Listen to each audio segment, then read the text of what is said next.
Day 3 was spent mostly on the road. I had a lot of kilometers to travel to get to my next stop for the night. At this point, the loneliness did start to settle in. Being alone in such a long drive was difficult, but I cranked the tunes and rocked out for most of it. Didn't care who saw me. Whatever. I know that I'm supposed to take this trip alone, though.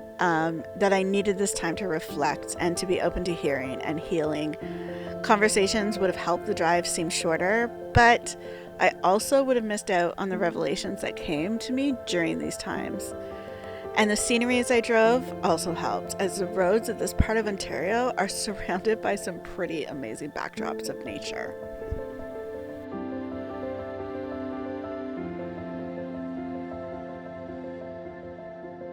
I broke up the long drive with a stop at Haliburton Sculpture Forest. Being able to stretch out and move for a bit was nice, and the surroundings were even better. The remarkable sculptures were amplified by being set among the beauty of this forest. It was a lovely walk and the perfect way to break up a long drive. There were lots of spectacular pieces of art that were inspiring, and they certainly amazed me.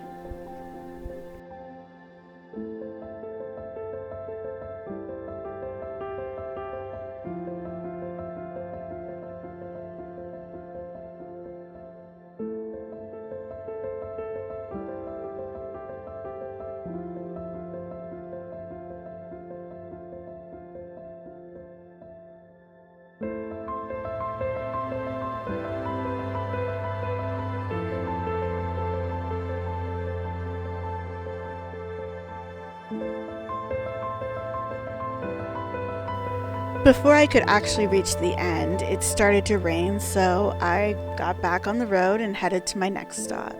I think the most difficult part of having so much time alone was that I could no longer escape facing the thoughts in my head or promptings in my spirit.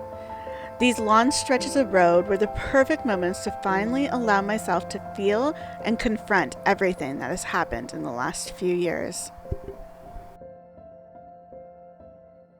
Stop was Arrowhead Provincial Park. I didn't get to spend too much time here, as it was still a little bit of a drive to my next hotel, and it was already getting late in the day.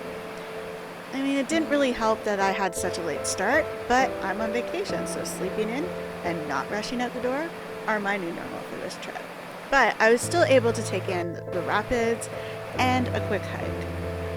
I spent probably just as much time being soothed by these rapids as I did hiking the trail back to the car. I absolutely love the sound and sight of water, especially when it's moving. And I'm so glad I'm going to get to experience a lot of this along my trip.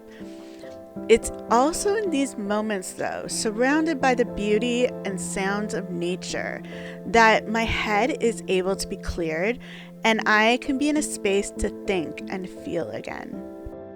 I was lucky to get a discount on this amazing room in Bracebridge for tonight. It was a 2-story suite with this stunning view from the balcony. This was the perfect spot to enjoy my coffee and take time to read and journal in the morning. After taking a walk through the town, which you could smell those flowers before you even saw them, to find food and check it out, I settled into my room for the night so I could just rest up for tomorrow's adventures.